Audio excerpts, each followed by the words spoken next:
Iranian President Masoud Pezeshkian has announced that Tehran rejects direct negotiations with the United States regarding its rapidly advancing nuclear program. This marks Iran's first response to a letter from US President Donald Trump to the country's supreme leader.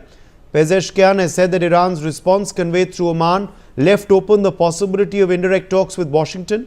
However, such negotiations have stalled since Trump withdrew the US from the 2018 nuclear deal during his first term. In the aftermath, regional tensions have escalated, leading to attacks on land and at sea. The Israel-Hamas war in Gaza has further heightened instability, with Israel targeting leaders of Iran's so-called axis of resistance.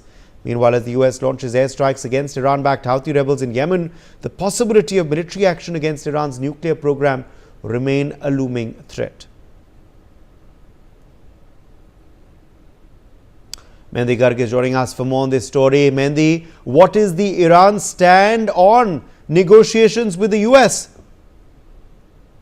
Well, indeed, today big developments are coming as Iranian President Masoud Pezeshkian has ruled out direct negotiations with the administration of US President Donald Trump over the country's nuclear programs, but signaled a willingness for indirect talks. And, after this, Trump threatened bombings and secondary tariffs if Tehran does not come to an agreement with Washington. And in the, statement, Pezeshkian has mentioned that they have responded to the US President's letter via Oman and rejected the option of direct talks, but we are open to indirect negotiations. These are the words of, Iranian President Masoud Pezeshkian. And not only this, Uday, he also stressed that while Iran is not against negotiations in principle, Washington must must first rectify its past misconduct and also rebuild the trust. And his remarks have been reported, which have come amid escalating tensions between the two nations. And, Barbara Slavin, a fellow at the Stimson Center in Washington, and a lecturer, has also told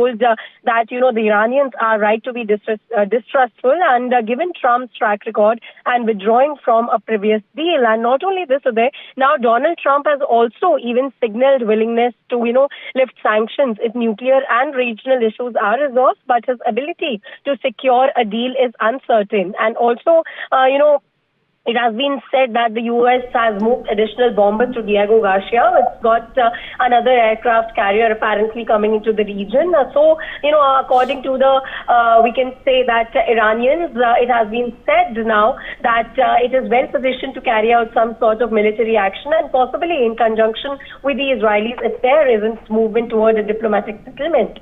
Yes, sir. All right. Appreciate you joining us, Mehndi, with those details. On that note, slipping into a short break.